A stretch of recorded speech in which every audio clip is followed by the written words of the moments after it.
Boa noite, meus amigos do sábado. Hoje, nossa apresentação, as reflexões do estudo, está a meu cargo. Mas eu quero dizer que eu conto com a participação de vocês, né? Depois da apresentação, fazendo aí as perguntas, elaborando para que o nosso estudo seja bem dinâmico, tá bom? Vou aqui passar a apresentação dos slides e vocês aguardem aí um pouquinho só. Então, vamos lá. Hoje nós vamos tratar, na sequência da obra, o Livro dos Espíritos, que na segunda-feira comemora aí os seus 165 anos. E vamos trabalhar a terceira parte, que trata das leis morais. E aqui, como todas as outras apresentações que nós faremos das obras, elas são apresentações rápidas, que nós trazemos alguns tópicos só, pois que essa terceira parte tem 12 capítulos. Mas fica aí uma dica. Leiam, esta obra e mais, no YouTube, o Gilson e a Erli, eles trabalharam essa terceira parte, todas as questões, durante vários meses. E esse trabalho ele está no YouTube. Aquele que tiver interesse, por favor, vá lá, observe, penetre nesses conhecimentos que é de grande valia para todos nós. Então, nós vamos começar com uma perguntinha para todos vocês. E que vocês vão responder, e no decorrer, depois da nossa apresentação, a gente vai fazer a leitura. Para você, qual a lei que temos que seguir? Dos homens, de Deus ou ambas? E também, antes de falarmos, de passarmos a nossa apresentação, a gente vai ouvir um áudio que ele foi trabalhado pelo Cícero, o esposo da Rosemary, que hoje está no mundo espiritual, quando ele trabalhava essa aula. Olha quanto tempo tem que nós trabalhamos esse conteúdo no IED. Então, vamos ouvi-lo. A harmonia que reina no universo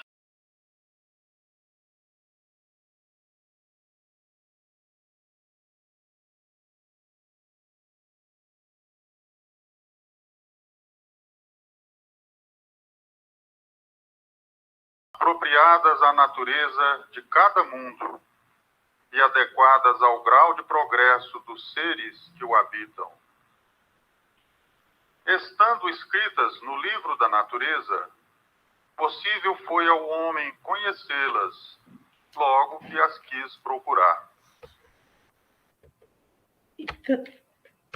Nós vamos, então, começar o nosso trabalho, porque esse áudio, ele resume muito o nosso trabalho, dizendo que tudo está na natureza e que depende de cada um de nós buscar esse conhecimento, como diz lá aquele amigo na mensagem dada no grupo Irmão Áureo. Então, quando nós falamos da lei natural ou lei divina, é a lei de Deus. Esta lei indica o que se deve fazer e o que não se deve fazer. Ela garante a nossa felicidade. Só ela garante a nossa felicidade. E o homem se torna infeliz quando dela se afasta. E ela possui características que são daquele que a criou, ou seja, elas são eternas, assim como Deus, elas são imutáveis e são perfeitas. Como diz lá no áudio, mantém a harmonia no universo material e no universo moral. Abrange as leis físicas, que regula o movimento e as relações da matéria e que está sob o domínio da ciência, e as leis morais, que é o foco do nosso trabalho da noite de hoje, que estabelece então as relações do homem consigo, com Deus e com seus semelhantes. Veja a figura, veja a imagem e vamos tentar responder a pergunta: onde está escrita a lei de Deus? Está escrita na nossa consciência e também no livro da natureza, como acabamos de ouvir. Mas todos, sem exceção, a compreenderão um dia. Mas como é que se dará essa compreensão? Veja bem, os espíritos nos esclarecem que nós voltamos, né, através do processo da reencarnação. E a cada nova existência, a inteligência do homem se acha mais desenvolvida. E ele, então, passa a compreender melhor o que é o bem e o que é o mal. Mas qual é a definição que os espíritos deram de bem?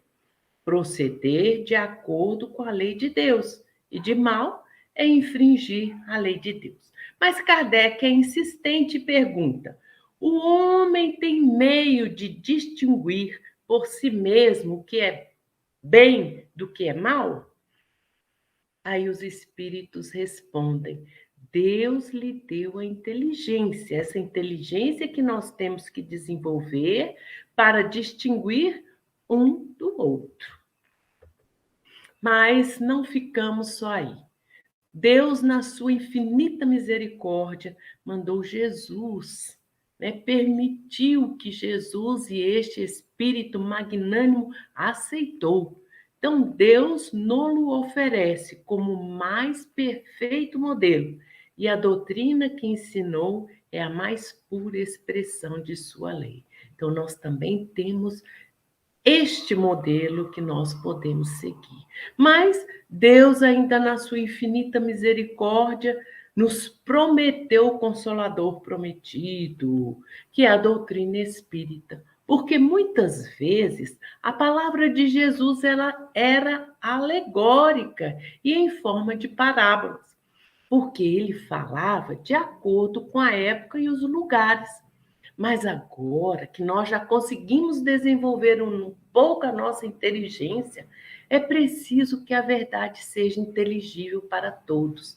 E é com a doutrina espírita, que tem a missão de abrir os nossos olhos e os nossos ouvidos, e traz um ensino que é dos espíritos, e esse ensino ele é claro e sem equívocos para todos nós compreendemos a beleza de que são as leis divinas ou as leis da natureza.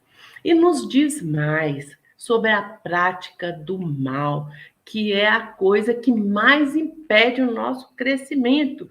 Diz os espíritos que nós seremos punidos. E eu peço aqui uma atenção particular na frase que vamos ler agora. Nós seremos punidos não só pelo mal que venhamos a tornar efeito, mas pelo mal a que tenhamos dado lugar. Podemos nem realizar o mal por nós mesmos, mas se deixarmos um rastro para que o mal venha a acontecer, nós seremos punidos da mesma forma. E mais, nós responderemos por todo mal que haja resultado de não haver praticado o bem. Então, meus amigos, nós vamos ver também que essa responsabilidade do mal, ela é proporcional aos meios de que ele dispõe para conhecer o bem e o mal. Quanto mais se sabe, mais responsável nós seremos daquilo que estamos realizando. É por isso que muita gente se afasta dos conhecimentos da doutrina, porque ela aclara a nossa mente quanto à responsabilidade que nós temos de tudo que fazemos. E não é só de tudo que fazemos, também de tudo que nós pensamos. E aí Kardec, então, pede para que a compreensão seja mais aclarada, ele pede aos espíritos para dividir a lei em 10. Os espíritos disseram a ele que não havia problema nenhum, que essa mesma divisão é a divisão dos 10 mandamentos, ou seja, as leis trazidas por Moisés no Monte Sinai. Mas que não esqueçamos de que a lei divina abrange todas as circunstâncias da vida. Comecemos então pela lei de adoração. Elevação do pensamento a Deus resulta de um sentimento inato. Deus já o colocou em nós. E todos, sem exceção, compreendem que acima deles há um ser supremo. O mais vil, o mais orgulhoso, o mais vaidoso, ele tem essa certeza dentro de si. Moisés, como eu já disse, nos apresentou, né, os 10 mandamentos, recebeu os 10 mandamentos no Monte Sinai, e é ele que nos traz a ideia de um Deus único. Com Jesus, nós vamos aprender a amar a Deus, a dizer a Ele que Ele é nosso Pai, Ele é Pai de todos nós, que Ele é bom, que Ele é justo, Ele é magnânimo e Ele é tudo em nossa vida. Mas é com a doutrina espírita que vem nos revelar que Deus é o maior e o mais sublime princípio da natureza.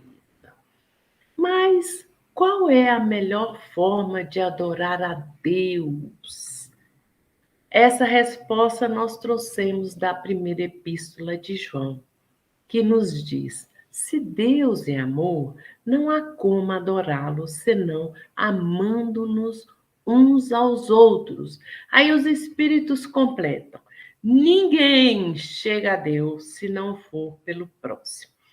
Um outro recurso que nós temos é a prece, que é um ato de adoração a Deus. E orar a Deus é pensar nele, é nos aproximarmos dele e é nos colocarmos em comunicação com ele. Em fazendo isso, nós somos beneficiados. Veja o que os espíritos nos esclarecem. Nós nos tornamos pessoas melhores. Nós conseguimos atrair para nós a presença dos bons espíritos e nós conseguimos forças para suportarmos as nossas provas. Mas um outro esclarecimento nos chega, que é o esclarecimento a respeito do sacrifício. Veja bem, veja essa imagem. Essa pessoa que está aí subindo esses degraus, naquilo que ela acredita, ela está errada? Não, ela não está errada. É o que ela acredita. Ela recebeu um benefício e ela acha que essa forma é a melhor de agradecer o benefício, não é o que ela, não é sacrifício, ela recebeu um benefício, porque eu estou lendo sacrifício e estou falando a palavra errada, mas ela recebeu um benefício. E a forma que ela achou de pagar, vamos assim dizer, né, de retribuir, de agradecer o benefício, foi através desse sacrifício. Mas Kardec pergunta aos espíritos: como o homem foi levado a crer que os sacrifícios pudessem agradar a Deus? Aí os espíritos respondem, levando-nos à compreensão que esse fato de termos que sacrificar o nosso corpo é a incompreensão de Deus como sendo fonte de bondade, ideia errônea quanto à maneira de agradar a Deus. A prece feita do coração é 100 vezes mais agradável a Deus do que todas as oferendas que lhe possais fazer. Veja que esclarecimento magnífico para que nós venhamos a entender de que o que vale é a nossa transformação. Porque Deus abençoa sempre os que fazem o bem. E é através do trabalho que nós realizamos o bem ao nosso próximo e a nós mesmos. A figura também vem nos dizer que tudo na natureza trabalha. O homem, os animais, os vegetais, a terra em si, tudo na natureza trabalha.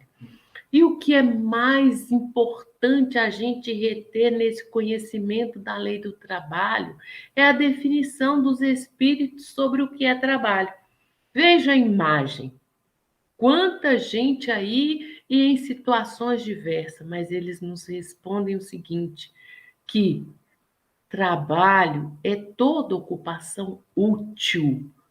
Os animais trabalham para a própria conservação, concorrem para a realização dos objetivos da natureza, são executores dos desígnios de Deus. Então, o seu trabalho é útil, mas o homem também trabalha. E tem dupla finalidade, a da conservação do corpo e o desenvolvimento da inteligência. Mas só essa lei pode promover isso, porque é com o nosso retorno, lembram? Numa nova existência que nós vamos desenvolvendo a nossa inteligência. E só a lei da reprodução, que é lei da natureza, proporcionará a todos nós um novo corpo. Sem a reprodução, então, o mundo corporal pereceria. E isso acontece com o casamento, que constitui ato de progresso nas sociedades humanas. Estabelece a solidariedade fraterna, proporcionando a todos nós o retorno, a oportunidade do crescimento. É claro que ele é realizado entre todos os povos, mas as condições que se estabelecem no casamento, elas são diversas. Mas, meus queridos amigos, meus queridos companheiros de estudo, se houver abolição do casamento, o efeito é drástico, seria uma regressão da humanidade. Nós precisamos de conservar o corpo, como foi dito, né, anteriormente, lá na lei de trabalho. E essa conservação do corpo é um instinto que nós temos, que é a lei da natureza, e todos os seres o possuem. Toda vez que nós somos agredidos, nós temos um instinto para preservar o nosso corpo. Até o mosquito que morde o nosso braço, nós vamos imediatamente e fazemos a conservação para que ele não nos morda. E este instinto de conservação, nos é puramente maquinal, mas em outros é de forma raciocinada. E tem finalidade. A vida ela é necessária ao aperfeiçoamento dos seres. Nós precisamos crescer. E Deus, na sua misericórdia infinita, em todos os tempos nos deu esses meios de conservação. Mas cabe ao homem, com a sua inteligência, procurá-los, compreendê-los e utilizá-los corretamente. Falemos um pouco agora da destruição. Gente, furacões, para-raios, enchentes, isso tudo, essa destruição toda, será que é lei da natureza? Pensem aí um pouco. Será que está isso dentro dos desígnios de Deus? Sim, meus amigos, está dentro das leis da natureza, é uma lei divina. E quando eu ouvi essa frase, quando eu a li e pensei nela, eu comecei a entender um pouquinho mais esta lei. Quando os Espíritos nos diz que é preciso que tudo se destrua para renascer e regenerar, eu pensei logo na lei da reprodução. Como é que eu vou renascer? Eu preciso que esse corpo morra. Como é que eu vou regenerar? Tendo uma nova oportunidade para crescer, não é assim que lá está escrito?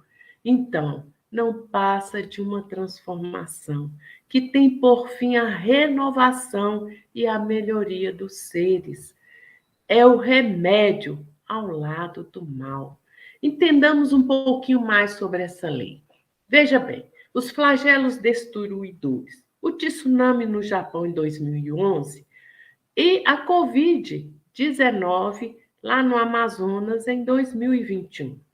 Tem as suas finalidades: fazer a humanidade progredir mais depressa, desenvolvendo a inteligência do homem. Então, o homem vai procurar mais rapidamente meios para que o equilíbrio se estabeleça. Vai arrumar uns tiques para conter as águas e vai arrumar um medicamento mais rápido para que a população possa morrer menos, vamos assim dizer. E esses flagelos ainda têm outra finalidade: é desenvolver em cada um de nós a paciência e a resignação. E mais, mudar as condições de uma região. É claro que aqueles que estão passando, por exemplo, pelo tsunami aí representado no Japão em 2001, eles não verão esse progresso de forma imediata.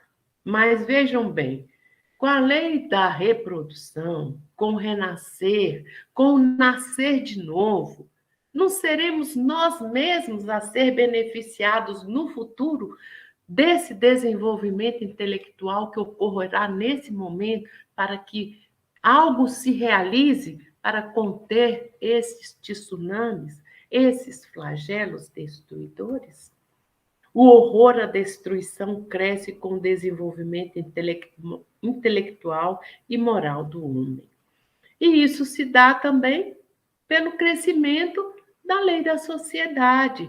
Quanto mais nós nos unirmos, mais nós estaremos oferecendo oportunidades para aqueles que estão conosco nessa jornada. E Deus fez o homem para viver em sociedade. Deus lhe deu a palavra e todas as faculdades necessárias à vida de relação. Viver no isolamento, no isolamento absoluto, é contrário à lei da natureza. Todos devem concorrer para o progresso, auxiliando mutuamente. No isolamento, o que acontece? O homem se embrutece e enfraquece. Ora, e aí, como é que nós vamos formar os nossos laços de família, se vamos viver isolados? Porque os laços de família constituem uma lei da natureza, é a primeira célula da sociedade. É aí que nós podemos fortalecer os laços sociais. É aí que nós aprendemos a amar-nos uns aos outros como irmãos. Eu amo essa frase, meus amigos. Eu queria, sinceramente, praticá-la na sua estrutura, mas eu tento. Mas eu trouxe para que vocês possam pensar nela, para começar a fazer as transformações necessárias para que a nossa sociedade cresça. André Luiz, no Sinal Verde, ele fala o seguinte: a paisagem social da Terra se transformaria imediatamente para melhor se todos nós, quando na condição de espíritos encarnados, na condição no que nós nos encontramos agora, nos tratássemos dentro de casa, pelo menos com a cortesia que dispensamos aos nossos amigos. E se houver um relaxamento desses laços de família, também tem consequências terríveis, que é a intensificação do egoísmo na sociedade, e nós estaríamos prejudicando o nosso progresso de forma significativa, porque nós temos que progredir incessantemente e o nosso progresso se faz com o nosso próximo também. Nós não podemos retrogradar, nós temos que chegar à perfeição. E essa marcha do progresso, o homem se desenvolve por si mesmo, naturalmente, mas, infelizmente ou felizmente, nem todos progridem simultaneamente e do mesmo modo. Nós temos a bênção de que os mais adiantados auxiliam o progresso dos que estão meio que atrasados. E a nossa legislação, ela crescerá à proporção que nós, homens, compreendermos melhor a justiça. Então, as nossas leis vão sendo modificadas e elas um dia se aproximarão da lei natural. E o nosso progresso intelectual, como nós já vimos, ele nem sempre ocorre ao mesmo tempo. O nosso progresso moral, vejam bem, decorre do intelectual. Por quê? Porque é o intelecto que nos dá a compreensão do bem e do mal. Mas a moral e a inteligência são duas forças que, com o tempo, elas vão se equilibrar e nós teremos então aí o nosso progresso completo, que é o objetivo de todos nós. Mas temos os entraves para esse crescimento, que é o orgulho e o egoísmo. E somente a doutrina espírita vem nos esclarecer que nós temos que desapegar do materialismo. Nós temos que destruir dentro de nós esse apego às coisas materiais, porque é essa doutrina bendita que nos revela a vida espiritual e que nos ensina que nós temos que ser solidários com os nossos semelhantes, porque nós fomos criados iguais. Deus criou todos os espíritos, as suas leis são iguais para todos. Todos os homens são iguais perante a Deus. E os direitos também são iguais. Ninguém tem mais direito do que o outro. Deus não privilegia nenhum do ser humano, mas as funções são diferentes. E elas são de acordo com a aptidão e a constituição física de cada um. Mas tanto o homem como a mulher têm como dever de ajudar mutuamente. Bom, em meio às igualdades, nós vamos ter as desigualdades das aptidões, que têm as suas causas. Tempo de criação dos espíritos. Nem todos os espíritos foram criados ao mesmo tempo, né? A diversidade dos graus de experiência. Alguns espíritos já passaram por mais experiência. E o que acontece? Alguns somaram mais do que os outros. Então há essa desigualdade das aptidões. E quando a gente soma, quando a gente agrega, isso aconteceu pela vontade e pelo uso do nosso livre-arbítrio. Dizem-nos os espíritos que essa necessidade de aptidões tem as suas finalidades. Cada um possa concorrer para a execução dos desígnios de Deus e que cada um tem o seu papel útil a desempenhar. O que um não faz, o outro fará. E os mais adiantados hão de auxiliar o progresso dos mais atrasados. É o exercício da solidariedade. Também temos as desigualdades sociais. A desigualdade da posição social, ou seja, essa desigualdade de posição social, ela é obra de Deus. Vamos raciocinar da seguinte maneira. Hoje me é dada a oportunidade de estar na posição de médico, de professor, de auxiliar de enfermagem. Hoje me é dada a oportunidade de ser técnico de informática. Então, as posições sociais é obra de Deus, dando-nos a oportunidade de crescer. Mas as condições que essa posição na qual eu me encontro, as condições sociais, é obra do homem. Então, como é que nós utilizamos essa posição? As condições que nós criamos dentro da atual posição na qual nos encontramos é obra nossa.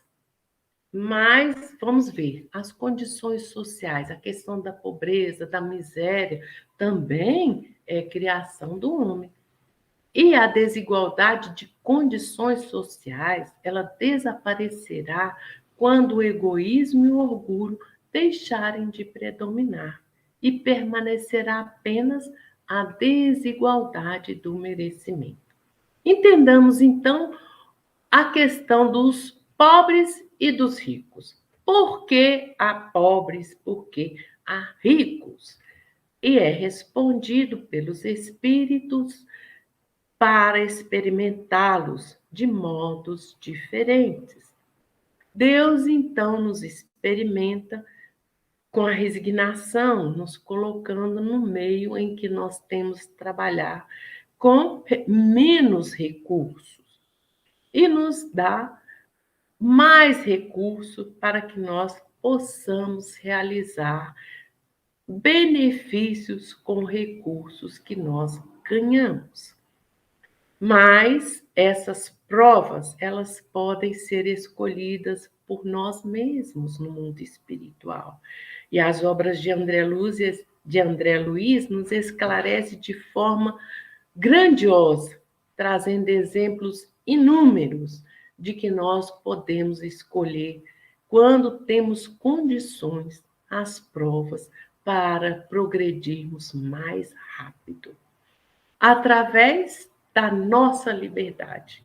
Então, nós somos livres para escolhermos o caminho que queremos seguir. Nós temos o nosso livre-arbítrio, nós temos a liberdade de agir. Nós seríamos máquinas se não tivéssemos o livre-arbítrio. Não teríamos culpa por praticar o mal e não teríamos um mérito por praticar o bem. Liberdade absoluta só se nós vivermos isolados. E isolados nós já vimos que nós não crescemos, porque desde que haja duas pessoas juntas, há direitos a respeitar. E todos nós precisamos um dos outros. Mas eu venho aqui chamar a atenção de vocês para a liberdade de pensar. Nós nos responsabilizaremos pelo mal que causamos e nos responsabilizaremos por todo pensamento mal que tenhamos. E nós, no pensamento, nós somos livres. A nossa liberdade é ilimitada. Nós podemos pensar o que quisermos, mas lembremos que o nosso pensamento é com a doutrina espírita que nos esclarece. Ele tem intensidade, ele tem direção, ele tem forma, ele tem cheiro, ele tem cor. E ele pode beneficiar e prejudicar-nos e prejudicar o nosso próximo por igual. Por isso, nós nos tornamos responsáveis pelos nossos pensamentos perante a justiça divina. E chegamos à última lei, que é a lei de justiça, de amor e de caridade. Dizem os espíritos a Kardec, esta lei de justiça, de amor e de caridade resume todas as outras. Ela é o resumo da prática do trabalho, da prática da liberdade, da prática da reprodução, de todas as leis. E eles nos trazem a definição de justiça. Consiste em respeitar os direitos dos demais. É aquilo que nós já vimos lá na primeira epístola de João, a amarmos os nossos semelhantes. Esse sentimento da justiça está na natureza. E o interessante é que o progresso moral e intelectual o desenvolve, mas não são eles que nos dá esse sentimento de justiça, porque Deus, assim como já escreveu as suas leis na nossa consciência, já colocou esse sentimento no nosso coração. E o amor e a caridade ao próximo faz parte desse sentimento de justiça, porque o amor é quando nós fazemos aos outros todo o bem que gostaríamos que nos fosse feito, e que a caridade é a benevolência, é o bem-querer, é a indulgência, é reconhecer que o outro pode errar e é perdoar quando nós vemos que eles erraram. E isso é feito para com todos, sem exceção. E o amor e a caridade, então, são o complemento da lei de justiça. E esta não se restringe à ajuda material, abrange todas as relações com os nossos semelhantes e atende à recomendação de Jesus: amai-vos uns aos outros como eu vos amei. E para encerrar, vamos no último capítulo da perfeição moral, que é o nosso objetivo. Nós temos que chegar à perfeição moral. Mas como é que nós vamos nos melhorar? Vamos pensar com Sócrates. Conhece-te a ti mesmo. O conhecimento de si mesmo é a chave do progresso individual. E nós trouxemos aqui o exercício de Santo Agostinho. É claro que nós não trouxemos na íntegra o que ele fala, mas eu convido a todos para lerem um texto que é muito interessante. E ele diz que há uma condição básica para que esse exercício tenha êxito. É o desejo sincero de melhorar-se. Como é que ele fazia? Ele diz que ao final de cada dia ele interrogava a sua consciência, fazendo 3 perguntinhas básicas. A primeira: deixei de cumprir algum dever? Aí ele fazia aquela análise do seu dia. Alguém teve motivos para de mim se queixar? Também ele fazia análise. Cometi alguma ação que não tenho coragem de confessar? Então, depois que ele fazia tudo isso, aí ele no outro dia trabalhava essas questões. E foi assim, diz ele, que ele foi se conhecendo. E, finalmente, trouxe essa pergunta de O Livro dos Espíritos, pergunta 909. Poderia sempre o homem, pelos seus esforços, vencer as suas más inclinações? Os espíritos respondem sim, frequentemente, e fazendo esforços insignificantes. O que lhe falta é a vontade. Quão poucos dentre vós fazem esforços. Está aí a nossa bibliografia, lembrando que a nossa apresentação foi feita no disposto na Lei 9.610. Muito obrigada e Deus abençoe a todos nós.